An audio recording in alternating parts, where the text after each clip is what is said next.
So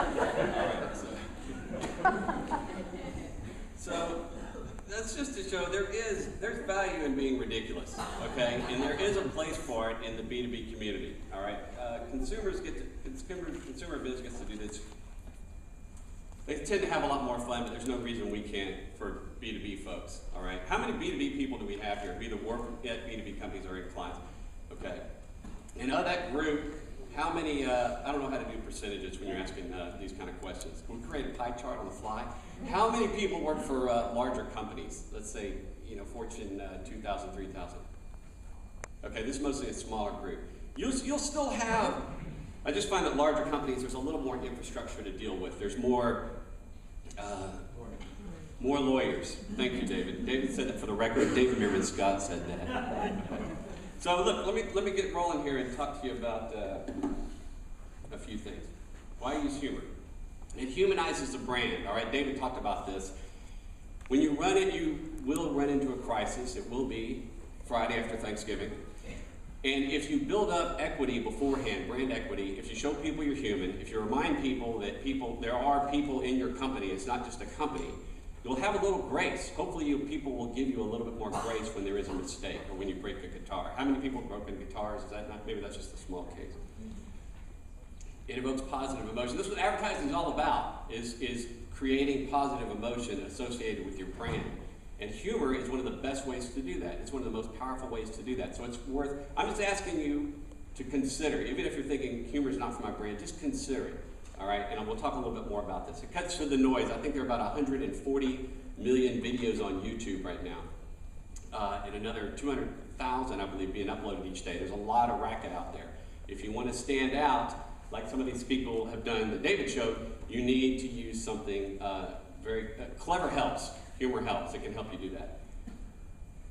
Keeps the story simple. It will force you to keep your story simple and get away from some of this jargon.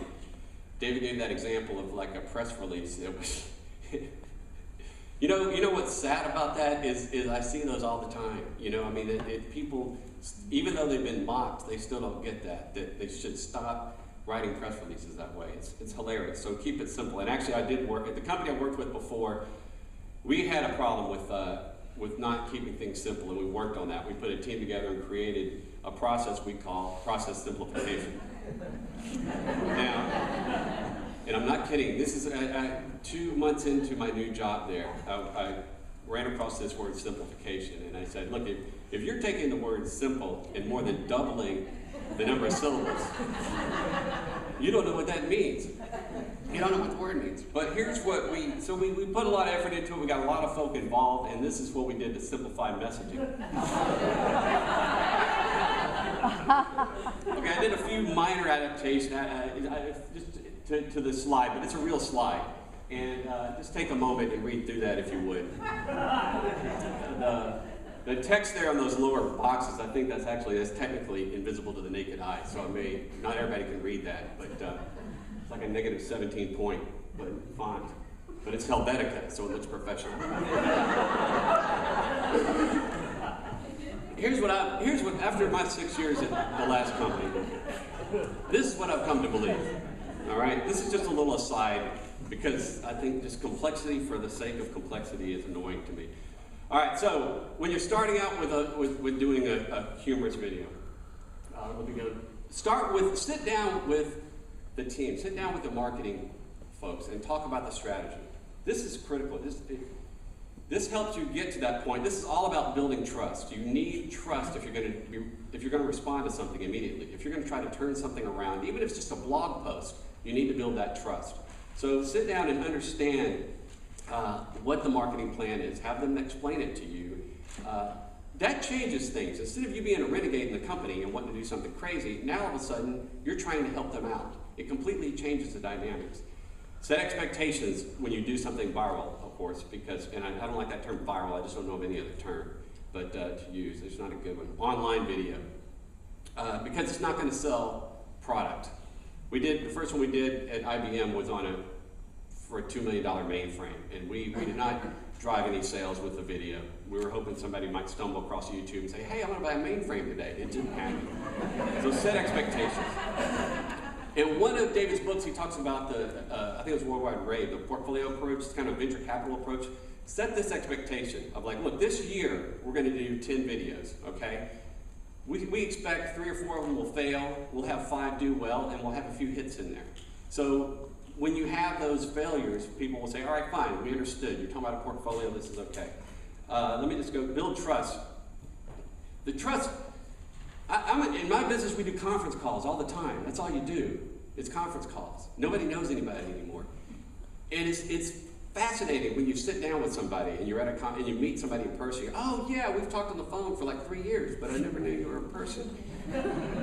Go have a cup of coffee with these people and sit down with HR, with the attorneys, and be proactive. Don't do it before, or don't do it just before you want to launch something, but go to it before and say, look, we read this book. Give them a copy of David's book, or have David come. We did this too. At another company brought David in to speak. And so they hear from an outside expert, not the crazy guy who's a comedian who wants to be funny at the office. You know, you have somebody outside telling the story. But build trust and let them get to know you, meet in person. Be careful, if you're going to do humor or anything edgy, be careful of the committee. Committees are about, you know, reducing risk. And it's hard to go in front of somebody with an idea and have them, everybody say, this looks great, let's run with it. People are going to say, here's why it won't work. Particularly if you have a script. It's very hard for somebody to envision a script, particularly a comedy, and see it coming off well. It's hard to do that. So it's a tough thing to pull off. I can talk more about that later. How are we doing on time, Miles? What time do we need to wrap? 5 minutes ago? All right. So let's just, okay. All right. Audience test. If you're going to do comedy or just humor, test it in front of a live audience. When we did one video, we had an all-hands meeting.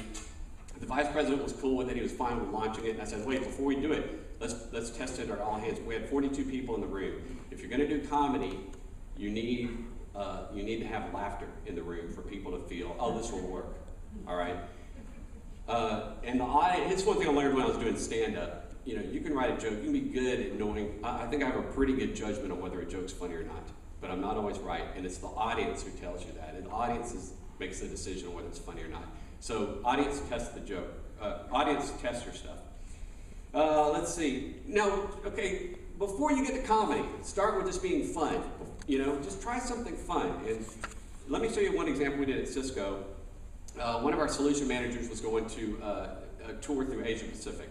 And a friend of mine I work with, Deborah Strickland, came up with this idea. Why don't we send her a flip camera and have her just do little videos of where she is, kind of a travel log. All right, great. And so she did this, and this is Angela, and what she did, I talked to her a little bit about it. Well, you know, what are you interested in? She's a foodie, and I said, wonderful. You have to make sure you go to these restaurants and film some stuff about the restaurant, and then at night go to your hotel room where it's quiet, and you can record on a flip, and the audio will sound okay, and you just say, hey, here's what's going on in Kuala Lumpur, you know. Just be human. Our flight was late, I was hungry or whatever, and then get into, here's why I'm here. You know, we're meeting with you know, internet service providers and see if we can bring something to the table to make their business work better. The only other point I gave her, I said, you know, try to avoid using terms like innovation or collaboration, you know, or anything that sounds like that. Just don't say it. Just speak, you know, plain language. So we got some good, we got picked up on Facebook, and some people thought this was a great idea, and it worked. And we got, I think maybe 300, 400 hits. But it was a huge success for us because we got comments and tweets from the people who mattered to us. So you don't need a huge amount of hits, but are you reaching the people who matter? And I'm a big believer in qualitative is more important than quantitative. Back to the ROI point. You know, it's important to capture these tweets when other people tweet, the influencers who tweet about it, and share those with your CFO and say, here's our ROI. All right, let me move through this real quickly. Just a few other approaches, and actually I think a lot of these are in David's book, some of the earlier books. Tell interesting stories. You know, just find out the people in your company. If you're a very small company and you don't have any interesting people, you know. Look, I worked for a company and we had 400,000 people, and we had like 2 people we could use on camera. You know, we had some of the smartest people in the world, but if they need to work on camera, you don't have to be, you know, you just need to work on camera and just be interesting and speak, you know, plain language to folks. Experts, find your experts. If you, what I was going to say, if you're in a small company, see your clients, look at your clients, your other partners, you know, make the story a little bit bigger and find experts that way. And then be ridiculous. And let me show an example here. I think I'm going to go back to the video real quick if I can. This will just take 1 minute and I'll shut it down here. Oh, wait, I might not have this open. Oh, here it is. Okay, great. All right, so this is something we did at Cisco to sell $250,000. How many ways can a man tell his sweetheart, I love you? Until now, the answer... Can everybody hear that?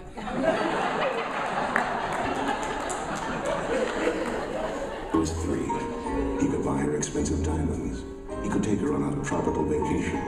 Or he could carve his initials into a tree, then carve a heart, and then carve her initials.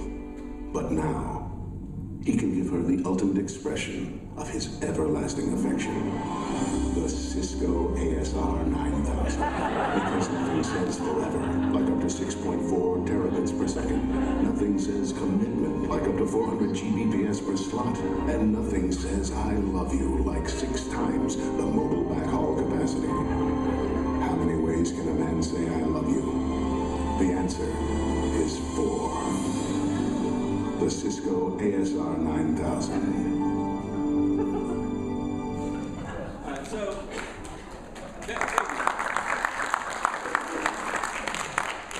So that was just a little silly video that we did. Okay, I'm gonna skip this. But the important thing is, it did get in the New York Times. But here's the thing: what was more important to us is our influencers, these smaller communities, the network world. CNET published it. There was also a group called Light Reading, which is very important to us. So it's easy to get. You don't have to go for the big New York Times, but you can get. It's easier to get in your little community blogs, and then that's a success. So track that as success. All right, I'm going to skip through a few of these here and just go to the end. And then we'll see if we have any questions. Look, I heard a wonderful story in this chapel in Estes Park. I got the story on my blog if you want to look at it. I think it's Stanley Hotel. If you Google Stanley Hotel and cheeseburgers in my name, there's a really cool story about a book called Art and Fear. And anyway, maybe I should have picked a better title for that blog post. All right, so here, look, I'll talk about homework real quick. Look, just very quickly. Start with, don't talk about your problem. Don't talk about your product, talk about the problem that your product or service solves. And then, what is a pain point? What do people complain about? What does everybody in common have a beef about? And then just exaggerate that. And that's a good way to start for how you can approach humor. Okay, set a meeting then, meet with Google and look for a comedy writer. Talk to a local comedy writer, talk to the Improv Boston here, or talk to a film school, one of the film schools, to see if a student will intern with you. Get a student who will intern for, give them an honorarium and then move forward. And forget about ROI. There's no room for ROI in comedy. Let me just show you one point here. We want to show some data. This is an ROI correlation with the numbers. So take a look at this, and then this is my 6-year-old did a spirograph, and they both lead to the same conclusion. So, all right, that's it. If we still have time for questions or whatnot, Miles?